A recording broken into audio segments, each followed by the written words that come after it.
Hallo Modelleisenbahnfreunde, herzlich willkommen auf meinem Modellbahnkanal Wempels Wunderwelt. Heute geht es im November-Update um weitere Bauabschnitte, was gibt es Neues auf der Modelleisenbahn und zum Schluss wie immer ein Fahrvideo. Das Bauupdate besteht diesmal aus einer Bilder-Dia-Show. Ich habe am Bahnhof mit dem Gleis 2 weitergemacht. Nachdem ja jetzt der Bahnsteig zwischen Gleis 2 und 3 eingebaut ist, habe ich dieses dann geschottert, eingefärbt und die Oberleitung über das Gleis 2 gespannt. Das Ganze, wie gesagt, mit Bildern dokumentiert.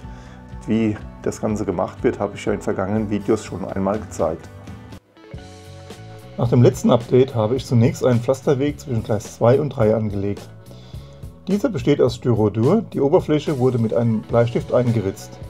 Wie ich diese herstelle, habe ich im März 2024 Update gezeigt.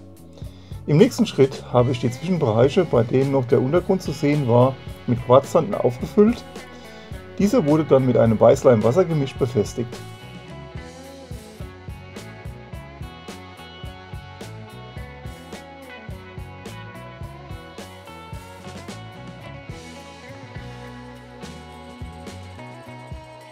Als nächstes habe ich dann den Sand und das Styrodur eingefärbt.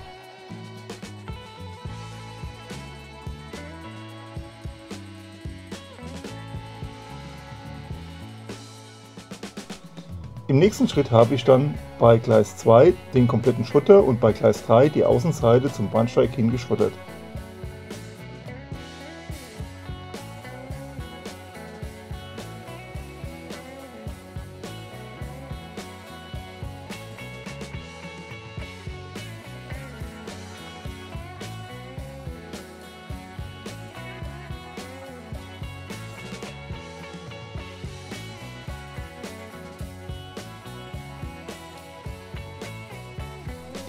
Auch dieser wurde dann mit einem Weißleim-Wassergemisch befestigt.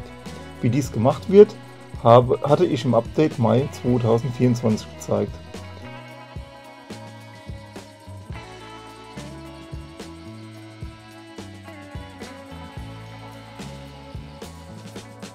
Danach wurde noch bei Gleis 2 entlang der Schienen der Schotter mit Rostfarbe eingefärbt.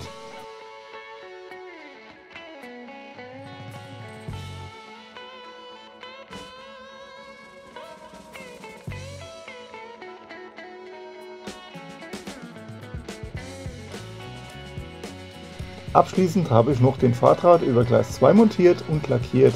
Wie dies gemacht wird, habe ich im Update August 2024 gezeigt.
Die Neuheiten habe ich diesmal in zwei Teile aufgeteilt.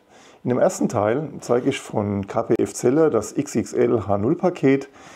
Das enthält einen großen Rollenprüfstand mit einem Geschwindigkeitsmessgerät, damit man das Einfahren der Loks nach Geschwindigkeit einfacher bewältigen kann.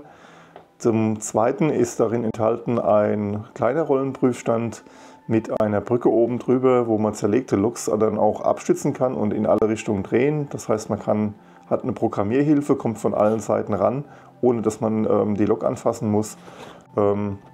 So zeigen werde ich heute den großen Rollenprüfstand mit dem Geschwindigkeitsmessgerät in Verbindung mit WinDigipad. Hier nun das Set von KPF Zeller, welches ich erhalten habe. Verpackung war sehr gut gewesen.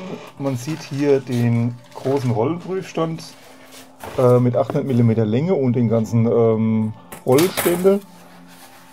In dem kleinen Paket ist dann noch dazu der Rotorfix mit den entsprechenden Niederhaltern und das Kleinteilzubehör.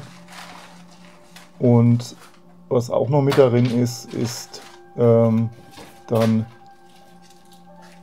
jetzt hier zu sehen der Speedcut mit dem USB-Anschlusskabel.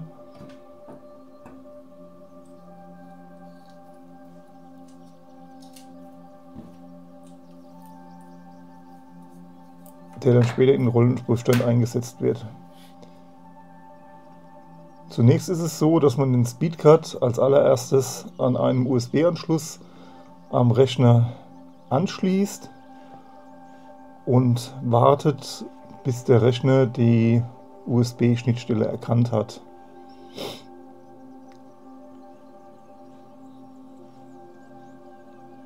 Danach wird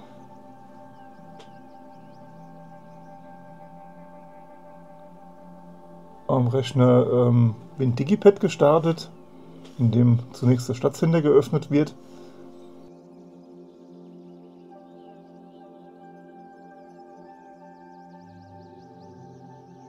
Im Startcenter wechselt man dann in den Bereich Schnittstellen, um nachzugucken, welche Schnittstelle der des USB-Anschluss erhalten hat. In dem Fall ist es die COM4. Danach startet man die Software im Anlagenmodus.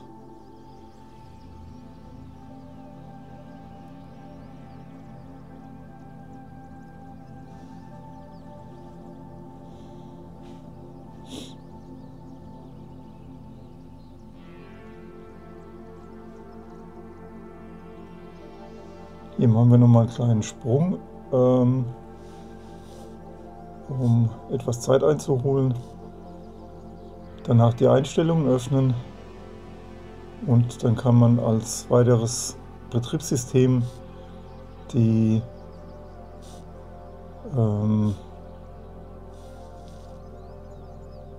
entsprechende KPF-Zelle Speedcut auswählen und dort die COM4 einstellen, das Ganze dann speichern. Das erfordert dann aber noch einmal einen Neustart des Systems. Das kommt aber von WinDigipad, dass hier jetzt nochmal neu gestartet werden muss.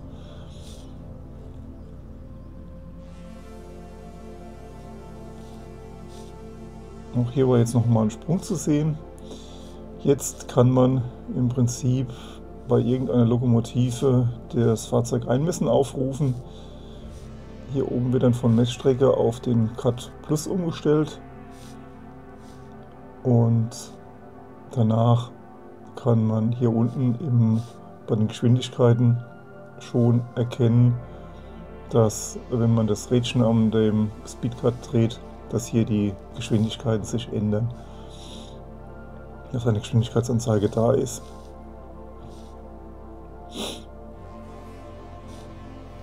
Anschließend habe ich meine erste Lokomotive hier auf das System aufgesetzt und habe hier jetzt das auf 15 Punkte eine Kompletteinmessung gemacht. 10 Sekunden Messdauer und dann starten wir mal die Messung. Man sieht jetzt, dass die Räder der Lok sich in der ersten Fahrstufe drehen. Die Messung erfolgt jetzt, die dreht sich allerdings hier so langsam, dass kein Messergebnis erreicht wurde.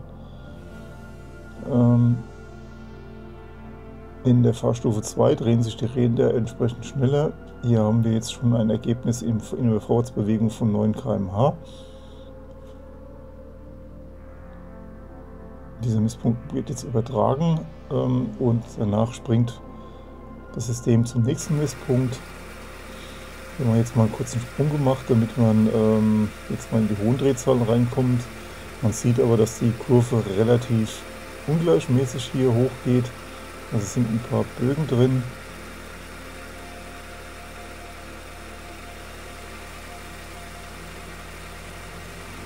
Und das Ganze jetzt nochmal im Rückwärtsgang.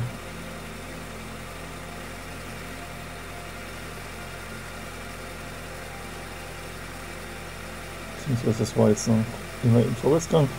Jetzt wechselt die Lokomotive, wenn sie jetzt die höchste Fahrstufe erreicht hat, was im Moment gerade läuft, dann zum Rückwärtsgang über. Dazu wird jetzt gestoppt für eine Sekunde, danach die Drehrichtung geändert und die Lok fährt jetzt rückwärts.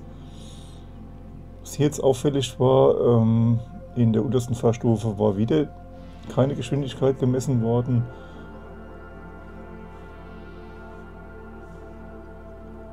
Allerdings, ja, in der zweiten Fahrstufe haben wir jetzt rückwärts 6 Stundenkilometer, während vorwärts 9 Stundenkilometer gemessen wurden.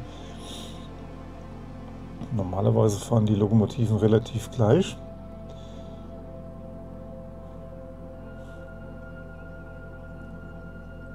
Jetzt haben wir in der dritten Fahrstufe nur 10 Stundenkilometer auf beim Rückwärtsfahren, was zu einem relativ ungleichmäßiger Kurve führt. Hier haben wir jetzt auch nochmal einen Sprung gemacht zu den hohen Drehzahlen hin. Man sieht auch die Kurve hier drüben sieht jetzt etwas gleichmäßiger aus.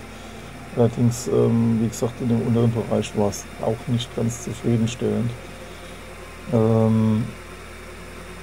Jetzt deutlich zu erkennen sind die zwei Knicke einmal in der Vorwärtskurve, einmal in der Rückwärtskurve, die so eigentlich nicht sein sollten.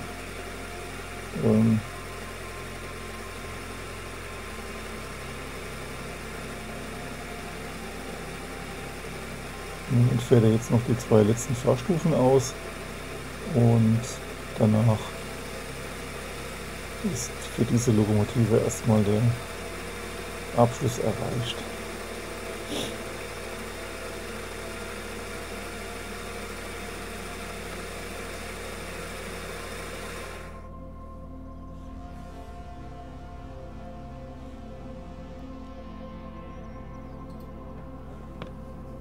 Als nächstes habe ich nochmal mit einer zweiten Lokomotive, in dem Fall mit einer Dampflokomotive, das Ganze getestet. Auch hier sieht man jetzt auch die Bewegung der Räder schöner, da das Gestänge sich ja mitbewegt. Im Vorwärtsgang macht er jetzt zunächst mal die Messungen im unteren Bereich. Da sieht man auch die Bewegung noch sehr schön, wie sie ablaufen.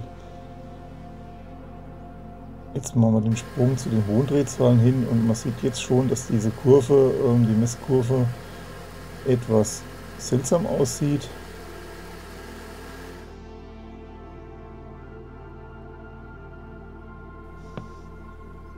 Das Ganze jetzt noch einmal im Rückwärtsgang. Und was hier passiert ist, war, dass in den ersten paar Fahrstufen nur die Null anstand, also das Messrad hatte keinerlei Berührung mehr und dann habe ich das Ganze abgebrochen. Der Grund, was ich sehe, warum es nicht funktioniert, ist eigentlich, dass die Stangen viel zu flexibel sind. Deswegen habe ich mir aus dem 3D-Druck dieses Teil hier konstruiert. Ich habe mir das mit 3D-Material ausgedruckt, was die Stangen stabilisieren soll und damit zu einem besseren Messergebnis führen sollte.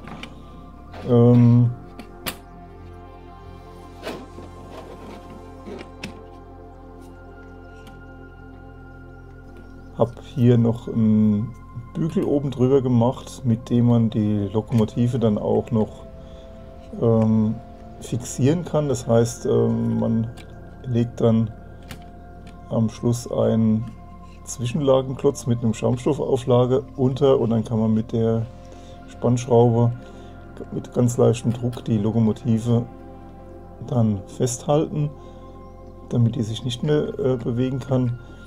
Das Ganze ist jetzt deutlich stabiler wie die Ursprungsausführung, also im reinen normalen Zustand. Und danach habe ich hier auch wieder mit den Messungen angefangen. Man sieht hier jetzt noch die Kurven von der ersten Messung, wo die Rückwärtsfahrkurve ja sehr seltsam aussieht. Und jetzt habe ich hier die Messungen in dem Zustand noch einmal nachvollzogen. Die Vorwärtsmessungen waren eigentlich relativ gut gewesen. Hier haben wir jetzt nochmal den Sprung zu den hohen Messungen. Also man sieht, die Kurve hat jetzt, ja, sieht eigentlich relativ normal aus gegenüber, wenn man mit Wegepunkte misst. Sehen die Kurven ähnlich aus.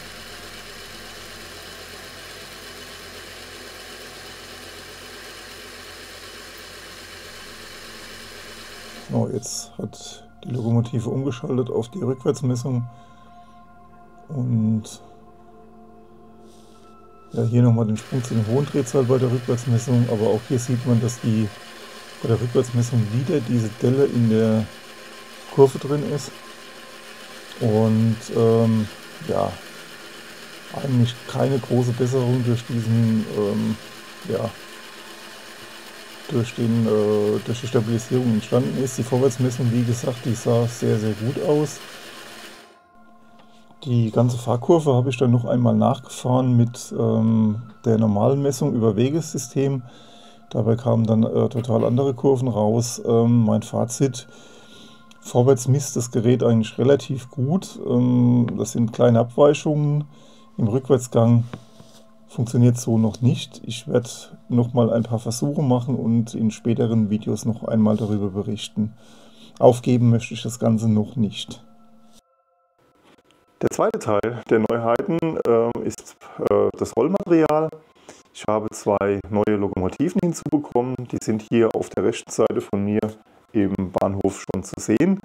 Es handelt sich dabei zum einen um die Dampflokomotive der Baureihe 86 von Märklin mit der Nummer 37086. Das zweite ist eine Elektrolokomotive 110, also eine Bügelfaltenlok, ebenfalls von Märklin mit der Nummer 39125. Diese halt in Epoch 4 Ausführung, frühe Epoch 4 Ausführung noch in Blau lackiert. Die werden auch später noch zu sehen sein.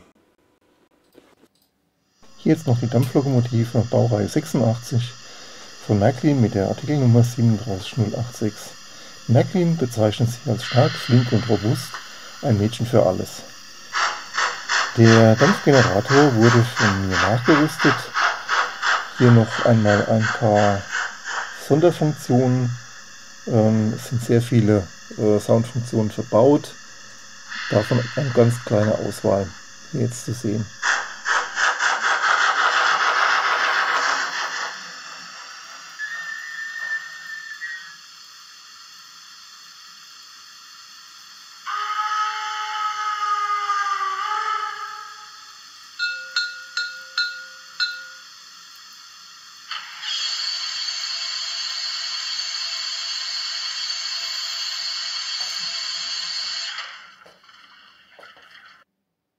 Hier jetzt die Elektrolokomotive Baureihe 110. In diesem Fall ist es eine Epoch 4 Lokomotive. Die Deutsche Bundesbahn hatte diese mit der Bügelfalte ausgeführt. Das ist also eine Serie aus der zweiten Serie. Der Betriebszustand ist in etwa 1978. Die Betriebsnummer 110461-1. Auch diese Lokomotive besitzt sehr viele Soundfunktionen.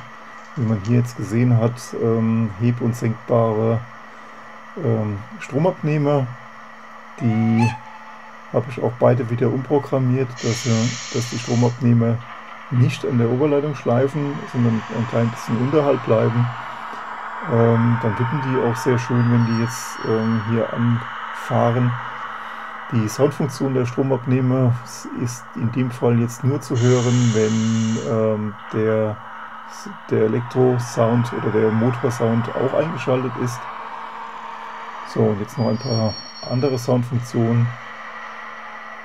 Auch diese Lokomotive ist wirklich sehr schön gemacht und gelungen.